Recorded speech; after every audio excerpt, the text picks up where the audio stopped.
ایک خشک دریا کے کنارے ایک انگور کا بیج آ کر گر گیا۔ چاروں طرف صرف گرد و غبار اور پتھر ہی پتھر تھے۔ قریب کے جنگل میں ایک پانڈا رہتا تھا۔ پانڈا روزانہ پانا لا کر اس بیج پر ڈالنے لگا۔ آہستہ آہستہ وہ بیج زمین سے اگ آیا۔ وقت گزرتا گیا اور پودا بڑا ہونے لگا۔ برسوں بعد وہ ایک خوبصورت انگور کا درخت بن گیا۔ پرندے اس درخت کے پاس آنے لگے۔ چھوٹے جانور بھی درخت کے نیچے آرام کرنے لگے۔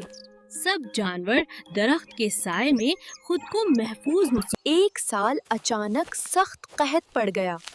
پانی کی کمی سے درخت آہستہ آہستہ سوکھنے لگا۔ آخر کار انگور کا درخت مکمل طور پر سوکھ گیا۔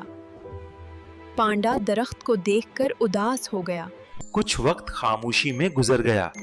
اچانک زمین میں ہلکی سی حرکت محسوس ہوئی۔ اسی جگہ ایک نیا ننھا پودا اگ آیا۔